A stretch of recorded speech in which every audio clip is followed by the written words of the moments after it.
Well, hello and welcome back to the kitchen. Now, if you've seen the step-by-step soap making video that I've done, you'll recognize this guy. It's the big block mold that I made out in the shop, and it allows me to make big blocks of soap that I can turn into 96 bars. And today we're going to take a look at how I line this mold using freezer paper, which is a cheap alternative to many of the other possibilities that you can buy. So let's take a look here. I've taken the all thread out of this mold so I can bring this side down and show you what's inside here. The liner is actually in two pieces. There is a piece which protects the sides, it doesn't have a bottom on it, and a separate bottom piece which is made by folding up the sides and creasing the corners in a really tight way so that when you pour the soap goop in here, it doesn't leak out. So the base goes in first, and then the side just sort of folds inside of that base.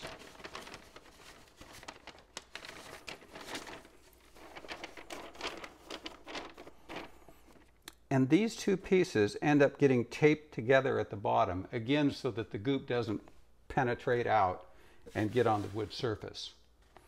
So how does this all work? Let me show you how. I'm starting with the bottom liner, and I simply use the base of the mold turned upside down as a guide. This way there's no need for measuring. My roll of freezer paper is 18 inches wide, and I just center the base on the roll by eye. What I want is to end up with about the same amount of paper on all four sides. Perfection is not necessary here.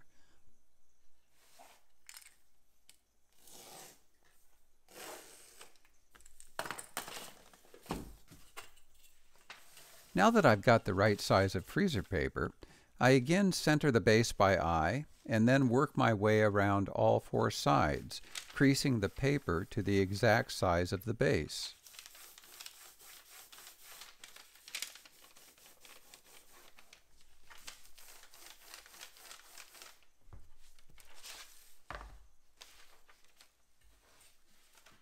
Next, I carefully extend and flatten the crease lines. Be a bit careful here so that the lines don't go dancing off in a wild direction.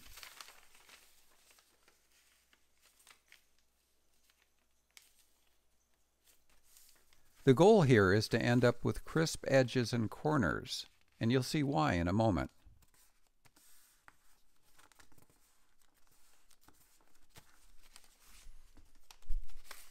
Now here's the key to locking in tight 90-degree corners. I first pull up the two adjacent edges and pinch them together before carefully creasing off the corner.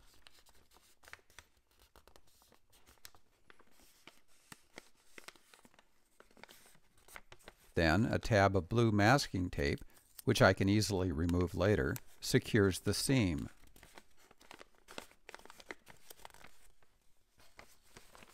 I just work my way around all the corners, pinching, creasing, and taping.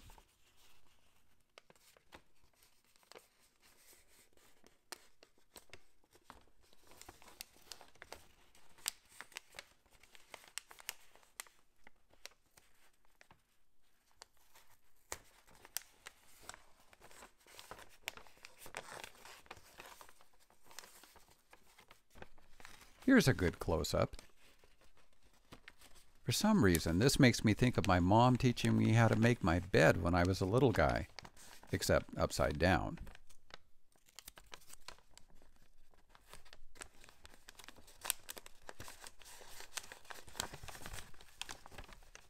The final thing I do is add a piece of tape that wraps across the layers of paper right at each corner. That provides a bit of strength and keeps soap goop from leaking into the seams.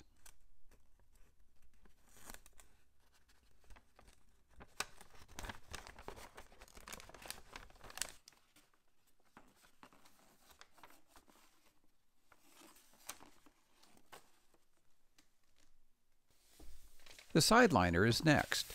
With the size of the big block mold that I made, I know that I need to roll out about 40 inches of freezer paper, plus or minus an inch or two. Not critical here.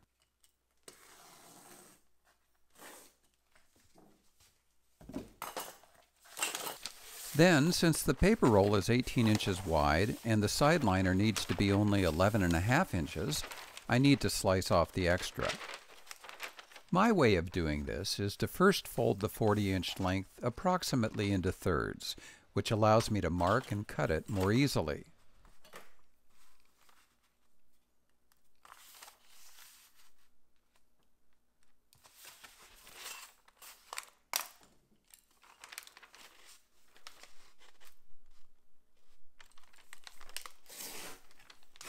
The first step in fitting the liner to the mold is to fold one end over about 3 or 4 inches and crease it perfectly straight.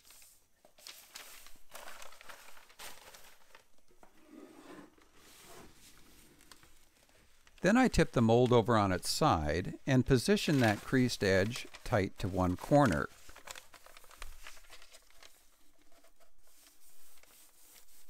Make sure it's tight, and tape off the top right at the corner to hold it in place.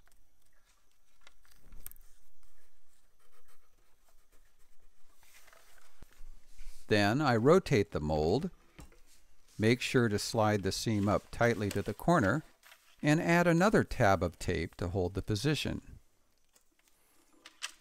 This tab of tape is just a temporary clamp.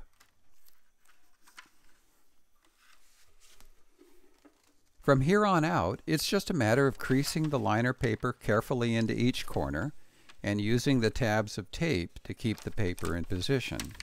If you are careful with your creasing at this stage, the liner paper will be flat and smooth, which means the sides of your mold will be flat and smooth, which means your soap block won't be wrinkled.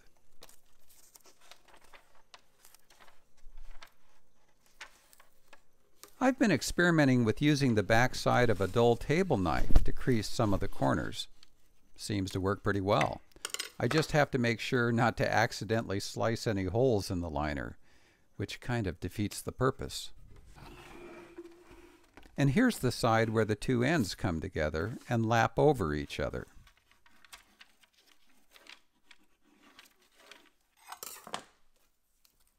With the creases held in place, the last thing to do is tape off the lap joint.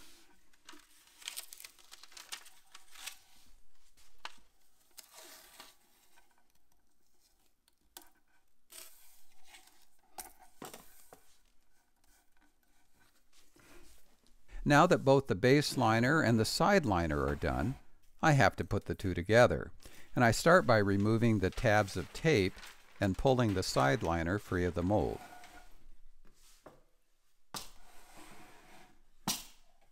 Next, I slide the mold over its base and tighten off all the all-thread clamps.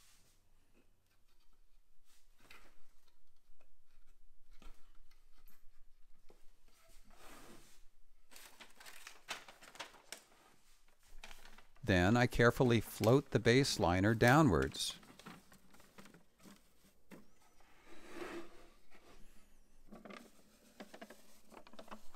Ooh, it fits just right.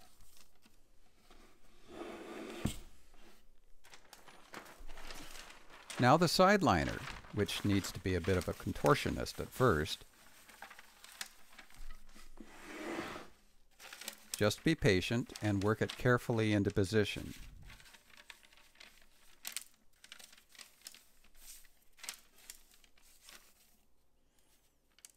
Right now it looks like it won't flatten out, but once the bottom is taped off, it'll be good. You'll see that in a moment.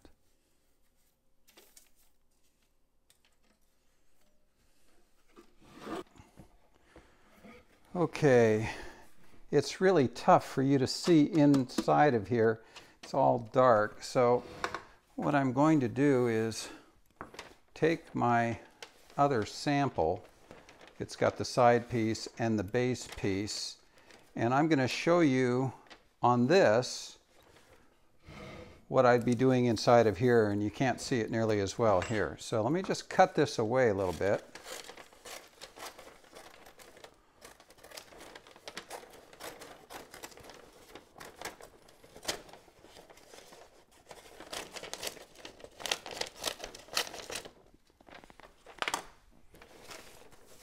Okay, and now you can pretend that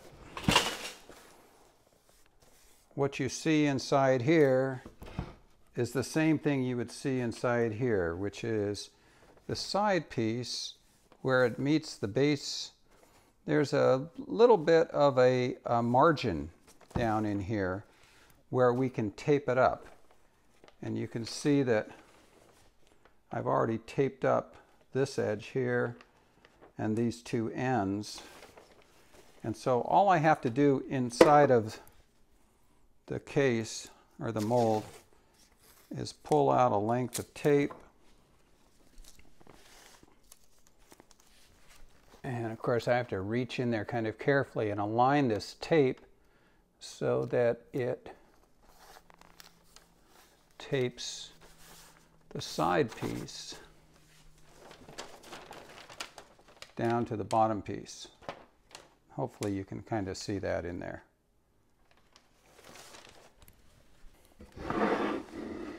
Okay, so I don't know if you can see that well enough. It's nice and pretty flat all the way around, and that's good. But I also need to put just a few more tabs of tape